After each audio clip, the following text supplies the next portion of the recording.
ಪ್ರಿಯ ಜ್ಞಾನಕಾಂಕ್ಷಿಗಳೇ, ಸ್ಪರ್ಧಾಕಾಂಕ್ಷಿಗಳೇ, ನಾನಿಂದು ನಿಮ್ಮೊಂದಿಗೆ ಚರ್ಚಿಸಲು ತಂದಿರುವಂಥ ವಿಷಯ ವಸ್ತು ಭಾರತ ಅರಣ್ಯ ಸ್ಥಿತಿ ವರದಿ 2023.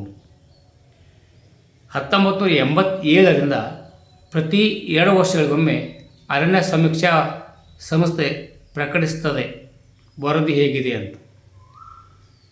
2023 ವರದಿ ಪ್ರಕಾರ ನಮ್ಮ ದೇಶದ ಒಟ್ಟು ಅರಣ್ಯ ವ್ಯಾಪ್ತಿ 8,27,357 ಸ್ಕ್ವೇರ್ ಕಿಲೋಮೀಟರ್. ಆದರೆ ಭಾರತ ಭೌಗೋಳಿಕ ಪ್ರದೇಶ ಶೇಕಡ 25.17ರಷ್ಟಿದೆ. ಇದರಲ್ಲಿ 7,15,343 ಚದರ ಕಿಲೋಮೀಟರ್ ಅರಣ್ಯ ಹೊದಿಕೆ ಆಗಿದ್ದರೆ 1,12,014 ಚದರ ಕಿಲೋಮೀಟರ್ ಮರಗಳ ಹೊದಿಕೆ ಆಗಿದ್ದರೆ 4,992 ಚದರ ಕಿಲೋಮೀಟರ್ ಮ್ಯಾಂಗ್ರೋವ್ ಮರಗಳ ಹೊದಿಕೆಯಾಗಿದೆ. ಈಗ ಒಮ್ಮೆ ನೋಡ್ಕೊಂಡು ಬರುವ ಭಾರತೀಯ ಅರಣ್ಯ ಸಮೀಕ್ಷೆಯು ಪರಿಸರ, ಅರಣ್ಯ ಮತ್ತು ಹವಾಮಾನ ಬದಲಾವಣೆ ಸಚಿವಾಲಯದ ಅಡಿಯಲ್ಲಿ ಬರುವ ಒಂದು ಸಂಸ್ಥೆ. ಇದಕ್ಕೆ MOEFCC ಅಂತ ನಾವು ಕರಿತೇವೆ. ಇದನ್ನು 1981ರಲ್ಲಿ ಸ್ಥಾಪನೆ ಮಾಡಲಾಯಿತು. ಉತ್ತರಾಖಂಡದ ಡೆಹ್ರಾಡೂನ್ನಲ್ಲಿ ಇದರ ಪ್ರಧಾನ ಕಚೇರಿ ಇದೆ. ಮ್ಯಾಂಗ್ರೋವ್ ಹೊದಿಕೆ ಒಟ್ಟು ಮ್ಯಾಂಗ್ರೋವ್ 4,999.68 ಕಿಲೋಮೀಟರ್ ಆವರಿಸಿದ್ದು ಇದು ದೇಶದ ಒಟ್ಟು ಭೌಗೋಳಿಕ ಪ್ರದೇಶದ 0.15% 2021ಕ್ಕೆ ಹೋಲಿಸಿದರೆ ಇದು 7.43 ಚದರ ಕಿಲೋಮೀಟರ್ನಷ್ಟು ಕಡಿಮೆಯಾಗಿದೆ. ಇದು 12 ರಾಜ್ಯಗಳು ಮತ್ತು ಕೇಂದ್ರಾಡಳಿತ ಪ್ರದೇಶಗಳಲ್ಲಿ 9 ರಾಜ್ಯಗಳು, 3 ಕೇಂದ್ರಾಡಳಿತ ಪ್ರದೇಶಗಳಲ್ಲಿ ಕಂಡುಬರುತ್ತದೆ. ಗುಜರಾತ್, ಅಂಡಮಾನ್ ನಿಕೋಬಾರ್ ದ್ವೀಪಗಳನ್ನು ಹೊರತುಪಡಿಸಿ ಇತರ ರಾಜ್ಯಗಳು ಅಂದರೆ ಕೇಂದ್ರಾಡಳಿತ ಪ್ರದೇಶಗಳಲ್ಲಿ ಮ್ಯಾಂಗ್ರೋವ್ ಅರಣ್ಯಗಳನ್ನು ನಾವು ನೋಡ್ಬೋದಾಗಿದೆ. 19 ರಾಜ್ಯಗಳು ಮತ್ತು ಕೇಂದ್ರಾಡಳಿತ ಪ್ರದೇಶಗಳು ತಮ್ಮ ಭೌಗೋಳಿಕ ಪ್ರದೇಶದ ಶೇಕಡ 33%ಕ್ಕಿಂತ ಹೆಚ್ಚು ಅರಣ್ಯ ಹೊದಿಕೆಯನ್ನು ಹೊಂದಿದೆ.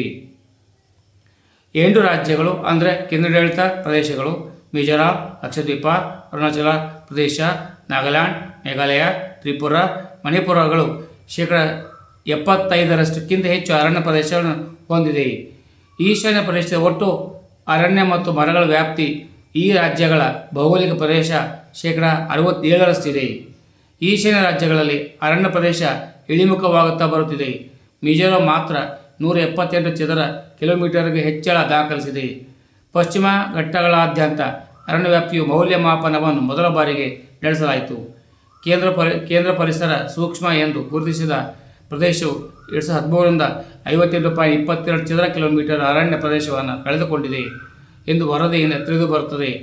ಒಟ್ಟು ಬಿದಿರು ಬೆಳೆಯುವ ಪ್ರದೇಶ ಅಂದಾಜು 1,54,670 ಚದರ ಕಿಲೋಮೀಟರ್ 2021ಕ್ಕೆ ಹೋಲಿಸಿದರೆ 5,527 ಚದರ ಕಿಲೋಮೀಟರ್ ಹೆಚ್ಚಾಗಿದೆ. ಗರಿಷ್ಠ ಬಿದಿರು ಬೆಳೆಯುವ ರಾಜ್ಯಗಳೆಂದರೆ ಮಧ್ಯಪ್ರದೇಶ, ಅರುಣಾಚಲ ಪ್ರದೇಶ, ಮಹಾರಾಷ್ಟ್ರ, ಒಡಿಶಾ. ಭಾರತದ ಇಂಗಾಲ ದಾಸ್ತಾನು. ಭಾರತದ ಇಂಗಾಲ ಸಂಗ್ರಹವು 30.43 ಶತಕೋಟಿ ಟನ್ ತಲುಪಿದೆ. ಇದು 2005ರ ಮೂಲ ವರ್ಷಕ್ಕೆ ಹೋಲಿಸಿದರೆ 2030ರ ವೇಳೆಗೆ 2.5ರಿಂದ 30 ಶತಕೋಟಿ ಟನ್ ಗುರಿಯನ್ನು ತಲುಪಿತು. ಈಗಾಗಲೇ 2.29 ಶತಕೋಟಿ ಟನ್ ಹೆಚ್ಚುವರಿ ಇಂಗಾಲದ ಸಿಂಕನ್ನು ಸಂಗ್ರಹಿಸಿದೆ. ISFRನಲ್ಲಿನ ಪ್ರಮುಖ ನಿಯಮಗಳು ಅಥವಾ ವ್ಯಾಖ್ಯಾನಗಳು. ದಾಖಲಾಗಿರುವ ಅರಣ್ಯ ಪ್ರದೇಶ ಸರ್ಕಾರ ದಾಖಲೆಗಳಲ್ಲಿ ಅರಣ್ಯ ಎಂದು ದಾಖಲೆ ಪ್ರದೇಶ ಅರಣ್ಯ ವ್ಯಾಪ್ತಿ ಮಾಲೀಕತ್ವ ಮತ್ತು ಕಾನೂನು ಸ್ಥಿತಿಯನ್ನು ಲೆಕ್ಕಿಸದೆ ಶೇಕಡ 10%ಕ್ಕಿಂತ ಹೆಚ್ಚು ಮರದ ಮೇಲಾವರಣ ಸಾಂದ್ರತೆಯನ್ನು ಹೊಂದಿರುವ ಭೂಮಿಯನ್ನು ಒಳಗೊಂಡಿದೆ. ಇದು ಕನಿಷ್ಠ 1 ಹೆಕ್ಟೇರ್ ಪ್ರದೇಶವನ್ನು ಒಳಗೊಂಡಿರುವ ತೋಟಗಳು, ಬಿದಿರು ಮತ್ತು ತಾಳೆ ಮರಗಳನ್ನು ಒಳಗೊಂಡಿರುತ್ತದೆ. ಮರದ ಹೊದಿಕೆ ಮೇಲಾವರಣ ಸಾಂದ್ರತೆಯನ್ನು ಲೆಕ್ಕಿಸಿದ ದಾಖಲೆ ಅರಣ್ಯ ಪ್ರದೇಶದ ಹೊರಗೆ ಕಂಡುಬರುವ 1 ಹೆಕ್ಟೇರ್ಗಿಂತ ಕಡಿಮೆ ಗಾತ್ರದ ಮರಗಳ ಗುಂಪನ್ನು ಒಳಗೊಂಡಿರುತ್ತದೆ. ದಟ್ಟ ಅರಣ್ಯ ಶೇಕಡ 40% ಅದಕ್ಕಿಂತ ಹೆಚ್ಚಿನ ಮೇಲಾವರಣ ಸಾಂದ್ರತೆಯನ್ನು ಹೊಂದಿರುವ ಪ್ರದೇಶಗಳು. ಅತಿ ದಟ್ಟವಾದ ಅರಣ್ಯಗಳು ಶೇಕಡ 70% ಅದಕ್ಕಿಂತ ಹೆಚ್ಚಿನ ಮೇಲಾವರಣ ಸಾಂದ್ರತೆಯನ್ನು ಹೊಂದಿರುವ ಅರಣ್ಯ ಪ್ರದೇಶಗಳನ್ನು ಹೊಂದಿರುವ ಭೂಮಿಗಳು. ತೆರೆದ ಅರಣ್ಯಗಳು 10ರಿಂದ 40% ಶೇಕಡ ನಡುವೆ ಮೇಲಾವರಣ ಅರಣ್ಯ ಪ್ರದೇಶವನ್ನು ಹೊಂದಿರುವ ಭೂಮಿಗಳು. ಅರಣ್ಯ ಹೊರಗಿನ ಮರಗಳು ದಾಖಲಿತ ಅರಣ್ಯ ಪ್ರದೇಶದ ಹೊರಗೆ ಮರಗಳ ಗುಂಪನ್ನು ಹೊರತುಪಡಿಸಿ ಬೆಳೆದ ಎಲ್ಲ ಮರಗಳು.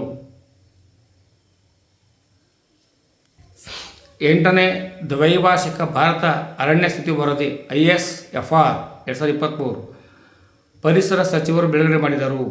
ಭಾರತದ ಅರಣ್ಯ ಸ್ಥಿತಿ ವರದಿಯನ್ನು ಭಾರತೀಯ ಅರಣ್ಯ ಸಮೀಕ್ಷೆ FSI forest survey of India ದ್ವೈವಾರ್ಷಿಕ ಪ್ರತಿ 2 ವರ್ಷಗಳಿಗೊಮ್ಮೆ ಮಾಡುತ್ತದೆ. ಉಪಗ್ರಹ ಆಧಾರಿತ ದತ್ತಾಂಶವನ್ನು ಬಳಸಿಕೊಂಡು ದೇಶದ ಅರಣ್ಯ ವ್ಯಾಪ್ತಿ ನಕ್ಷೆಯನ್ನು ರೂಪಿಸಲಾಗ್ತಾ ಇದೆ. ನಾಳೆ ಪರೀಕ್ಷೆ ಕೇಂದ್ರ ಬಂದರೆ ಸಹಾಯವಾಗಲಿ ಅಂಥೇಳಿ ಸಂಗ್ರಹಿಸ್ಕೊಂಡು ಬಂದು ನೀಡಿದ್ದೇನೆ. ಎಲ್ಲರಿಗೂ ಶುಭವಾಗಲಿ. ಜೈ ಹಿಂದ್, ಜೈ ಕರ್ನಾಟಕ, ಜೈ ಭಾರತ ಮಾತೆ.